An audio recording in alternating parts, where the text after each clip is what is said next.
Halo, Assalamualaikum warahmatullahi wabarakatuh. Selamat pagi, jumpa lagi dengan Ibu dalam materi sistem reproduksi manusia. Ibu akan melanjutkan penjelasan tentang sistem reproduksi manusia, yaitu terkait tentang organ reproduksi manusia itu sendiri. Dalam peta konsep sistem reproduksi manusia, kita akan mempelajari tentang organ reproduksi yang ada pada pria dan wanita. Serta kita juga akan mempelajari bagaimana proses terjadinya fertilisasi, pertumbuhan dan perkembangan embrio, serta kelainan dan penyakit yang terjadi pada sistem reproduksi manusia. Serta juga bagaimana cara menjaga kesehatan organ reproduksi.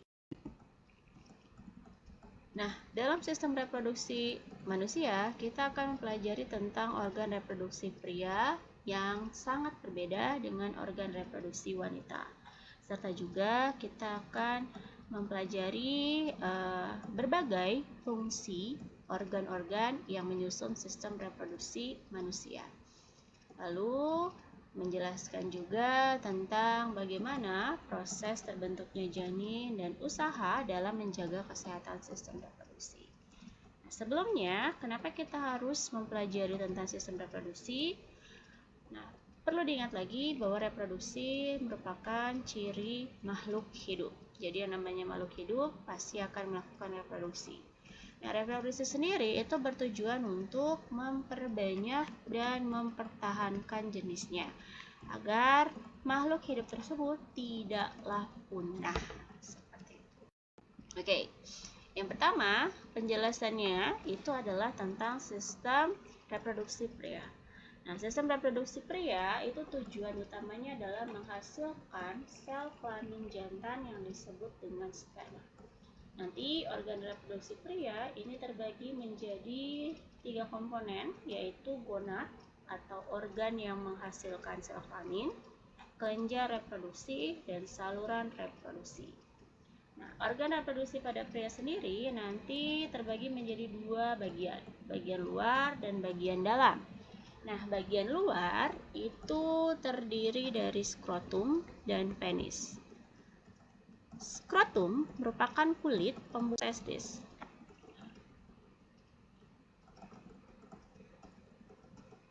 Nah, ini adalah organ skrotumnya. Jadi skrotum ini kulit pembungkus testis yang fungsinya adalah menjaga suhu testis. Jadi testis itu membutuhkan suhu 1 derajat lebih rendah agar sperma yang dihasilkan bagus. Nah, lalu organ reproduksi luar lainnya adalah penis. Nah, penis sendiri merupakan alat kopulasi. Jadi dia menyalurkan sperma dari organ reproduksi pria ke organ reproduksi wanita. Nah, organ reproduksi dalam pada pria itu terdiri dari gonad, yaitu testis itu sendiri, yang fungsinya adalah tempat menghasilkan sperma dan hormon testosteron. Lalu ada saluran reproduksi. Saluran reproduksi sendiri terdiri dari epididymis, ada vas deferens, ada saluran ejakulasi, dan uretra. Nah, epididymis ini merupakan tempat penyimpan sementara sperma.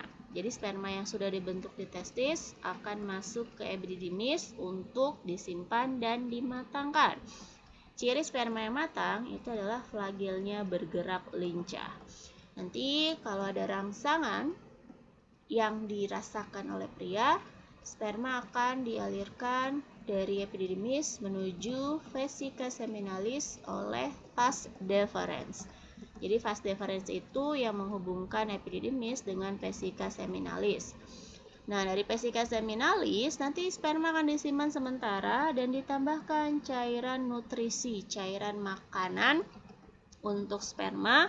Nanti akan dikeluarkan dari vesica seminalis menuju saluran ejakulasi. Nah, dari saluran ejakulasi ini letaknya ada di dalam kelenjar prostat. Nah, ketika sperma berada di saluran ejakulasi, kelenjar prostat akan menambahkan cairan yang berisi nutrisi dan cairan yang membantu pergerakan sperma. Nanti sperma akan keluar melalui penis, melalui saluran yang bernama uretra. Nah, uretra pada pria ini punya dua fungsi. Jadi selain berfungsi sebagai saluran pengeluaran urin atau air kencing, dia juga berperan sebagai saluran pengeluaran sperma. Nah, lalu organ reproduksi wanita. Jadi sama seperti pria, organ reproduksi wanita juga berfungsi untuk menghasilkan sel kelamin, yaitu ovum atau sel telur. Nah, di dalam organ reproduksi wanita itu nanti ada gonad atau organ reproduksi yang menghasilkan gamet, yaitu ovarium. Ada saluran, yaitu saluran tuba fallopi atau oviduk, di mana fungsinya sebagai tempat fertilisasi. Nah, lalu ada uterus atau rahim yang berperan sebagai tempat perkembangan janin. Nah, dari bagian uterus nanti ada struktur yang disebut serviks atau leher rahim yang berhubungan langsung dengan vagina. Jadi vagina itu adalah alat kopulasi serta berperan juga sebagai lubang pengeluaran janin dan menstruasi. Nah, ini strukturnya dari organ reproduksi wanita. Ini adalah vagina, alat kopulasi dan pengeluaran janin. Nah, yang berhubungan dengan vagina, bagian uterus itu adalah serviks, leher rahim. Ini adalah uterus atau rahim sebagai tempat berkembangnya janin. Ini adalah tuba fallopi atau ovidum sebagai tempat fertilisasi. Ini adalah ovarium atau indung telur sebagai tempat pembentukan ovum dan hormon estrogen dan progesteron. Nah, dalam sistem reproduksi manusia, manusia hanya dapat melakukan reproduksi secara seksual, di mana ciri reproduksi seksual itu diawali dengan fertilisasi atau pembuahan. Nah, dalam proses pembuahan ini diawali dengan pematangan pematangan ovum. Jadi ovum yang telah matang itu akan dikeluarkan dari ovarium atau mengalami proses yang disebut ovulasi. Nanti ovum yang telah keluar dari ovarium akan bergerak ke tuba fallopi. Kenapa di tuba fallopi atau kenapa ke tuba fallopi? Karena di sanalah ovum akan bertemu dan melebur dengan sperma. Nah, nanti dalam proses pembuahan, kepala sperma itu akan masuk ke dalam ovum. Karena di kepala sperma itu ada inti sperma yang membawa informasi genetik tubuh sifat dari ayah yang akan bergabung dengan inti ovum yang mengandung informasi tentang tubuh sifat dari ibu. Nah, jika ada satu sperma yang berhasil membuahi ovum, maka sperma lain tidak dapat menembus membran ovum yang sama. Kenapa demikian? Ini, jadi pada ovum itu ada dua lapisan pelindung. Yang paling luar ini disebut corona radiata. Nah, yang lapisan dalam ini disebut zona pellucida. Jadi ketika terjadi fertilisasi di mana ada sperma yang berusaha menembus dua dinding ini dan berhasil menembus dinding kedua yaitu zona pellucida, maka otomatis zona pellucida ini akan mengeras sehingga sperma lain tidak dapat menembus ovum yang telah dibuahi. Nanti inti sperma yang sudah berhasil masuk akan bergabung dengan ovum membentuk zigot. Jadi zigot adalah hasil dari proses zigot yang sudah terbentuk akan bergerak menuju uterus. Nah, dalam pergerakannya, zigot akan terus membelah secara mitosis sampai terbentuk embrio. Nah, proses pergerakan embrio menuju uterus itu membutuhkan waktu selama 5 hari. Nah, pada hari ke-7 atau seminggu setelah proses kopulasi, maka embrio akan menempel pada dinding uterus atau menempel pada endometrium. Nah, ini proses pergerakannya. Jadi yang pertama itu diawali dengan ovulasi, pengeluaran ovum. dari ovarium, kemudian di tuba fallopi terjadi fertilisasi atau pembuahan oleh sel sperma sehingga terbentuk zigot. Nah, zigot itu akan membelah sampai terbentuk embrio. Embrio yang terbentuk akan menempel pada dinding endometrium atau dinding rahim. Inilah yang disebut implantasi. Nanti kalau sudah berhasil menempel sehingga membentuk janin, inilah yang akan dinamakan dengan.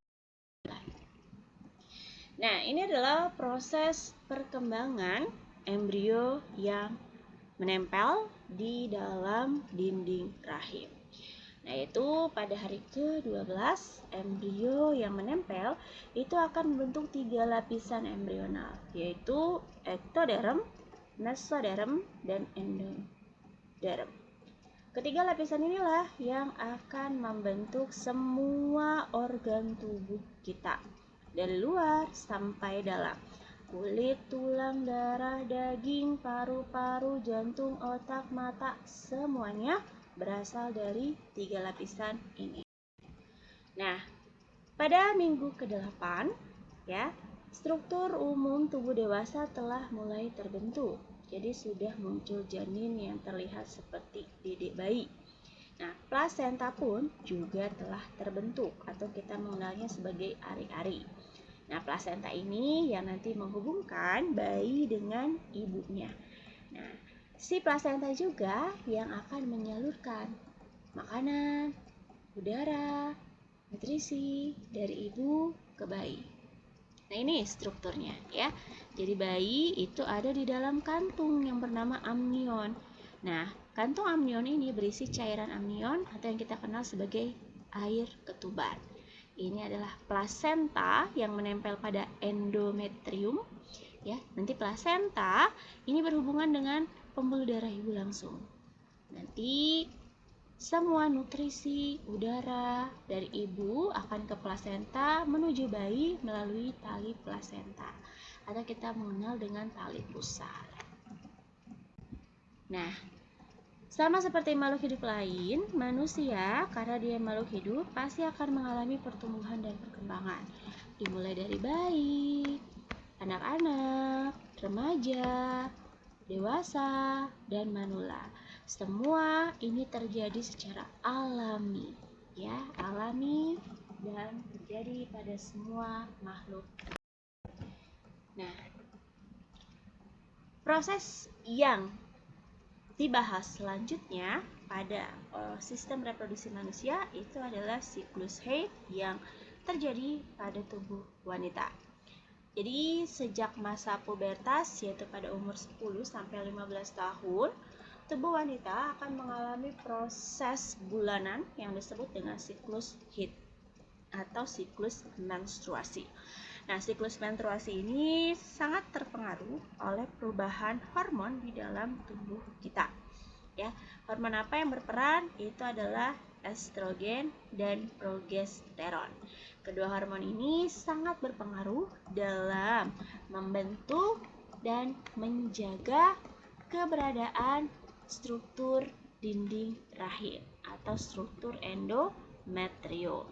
Nah, struktur endometrium ini berfungsi untuk menerima zigot ketika implantasi dan melebur membentuk plasenta bayi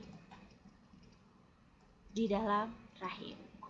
Nah, inilah gambarannya. Jadi pada minggu pertama inilah terjadi menstruasi di mana dinding endometrium itu akan luruh dan terjadi pendarahan. Lalu pada minggu kedua, endometrium yang sudah mulai bersih kemudian dibentuk kembali, ya. Yang tadinya nggak ada endometrium mulai dibentuk kembali.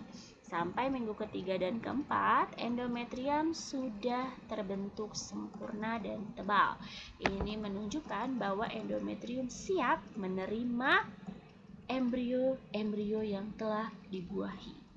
Kalau tidak ada proses pembuahan, maka endometrium ini akan luruh kembali, akan hancur kembali, atau kita mengalami kembali peristiwa menstruasi. Nah, ini penjelasan lebih rincinya. Jadi pada minggu pertama terjadi proses menstruasi, yaitu adanya peluruhan dinding rahim ya melalui vagina. Lalu pada minggu kedua, dinding rahim dibentuk kembali untuk mempersiapkan sel telur yang telah dibuahi. Nah, pada minggu ketiga, ovum yang telah dibuahi akan bergerak menuju uterus. Nah, minggu keempat, telur yang dibuahi akan ditanam atau diimplantasi di endometrium. Nah, bila tidak ada proses fertilisasi, maka endometrium yang tadi dibentuk akan luruh kembali, akan hancur kembali. Inilah yang mengakibatkan menstruasi terjadi berulang setiap bulannya. Kalau terjadi fertilisasi gimana, Bu? Ya berarti terjadi terjadi kehamilan. Terjadi menstruasi tidak, Bu? Tidak, karena endometriumnya tetap dipertahankan. Nah, siklus menstruasi ini berlangsung sejak kamu pubertas sampai berumur 40 sampai 50 tahun. Kalau sudah berumur 40 sampai 50 tahun, kalian tidak akan mengalami menstruasi kembali karena ovariumnya sudah tidak aktif memproduksi telur, sehingga kalian mengalami masa yang disebut menopause. Kalau siklus haid atau menstruasi alami terjadi pada wanita, pada pria ada proses yang dinamakan ejakulasi atau proses pengeluaran cairan sperma dari organ reproduksi pria. Nah, ketika sperma sudah diproduksi oleh pria, yaitu pada masa awal pubertas, ya sel sperma itu akan dikumpulkan di organ vesika seminalis. Yang kemudian akan dikeluarkan pertama kali ketika anak-anak dia mengalami mimpi basah. Nanti cairan yang keluar itu adalah cairan yang disebut dengan semen, yaitu cairan yang mengandung nutrisi, sperma, dan cairan-cairan lain yang berasal dari kelenjar fosfat dan vesika seminalis. Nah, materi selanjutnya itu membicarakan tentang kelainan dan penyakit yang terjadi pada sistem reproduksi manusia. Nah, penyakit apa saja yang menyerang pada sistem reproduksi manusia? Itu ada gonorea atau kencing nanah yang disebabkan oleh infeksi bakteri Neisseria gonorrhea. Ada sifilis, raja singa. Nah, ini penyebabnya oleh bakteri Treponema pallidum. Lalu ada herpes genitalis. Jadi herpesnya itu berada pada sekitaran organ reproduksi. Ini disebabkan oleh infeksi virus herpes simplex. Baik gonorea, sifilis, dan herpes ini merupakan jenis PMS atau penyakit menular seksual. Jadi penyakit-penyakit ini biasanya berasal dari perilaku hidup yang seksnya bebas, ya, sehingga terkena penyakit-penyakit ini. Lalu ada chlamydiasis dan candidiasis. Ini umumnya pada wanita karena punya efek yang sama, yaitu keputihan yang disebabkan oleh protozoa Chlamydia trachomatis dan jamur Candida albicans. Lalu bagaimana agar kita terhindar dari infeksi atau gangguan serta penyakit organ reproduksi? Yang pertama adalah menjaga kebersihan organ reproduksi bagian luar. Ya, dengan salah satunya adalah membasuh ketika buang air kecil, memakai pakaian yang menyerap keringat yang tujuannya untuk mencegah kondisi lembab sehingga memacu atau memicu tumbuhnya bakteri-bakteri jahat. Lalu mengkonsumsi makanan yang sehat, higienis untuk mendapatkan kualitas sel-sel sperma dan ovum yang baik. Nah, untuk pria sebaiknya tidak menggunakan celana yang terlalu ketat. Kenapa? Karena Celana yang terlalu ketat itu akan menaikkan suhu testis sehingga sperma yang dihasilkan tidaklah bagus. Serta yang paling utama, tidak melakukan hubungan seks bebas karena berisiko terkena penyakit menular seperti sifilis, AIDS, dan gonorea. Itulah tadi penjelasan Ibu tentang sistem reproduksi. Semoga bermanfaat dan apabila ada pertanyaan silahkan ditanyakan di forum grup IPA. Terima kasih. Ibu tutup. Assalamualaikum warahmatullahi wabarakatuh dan selamat pagi semua. Selamat belajar.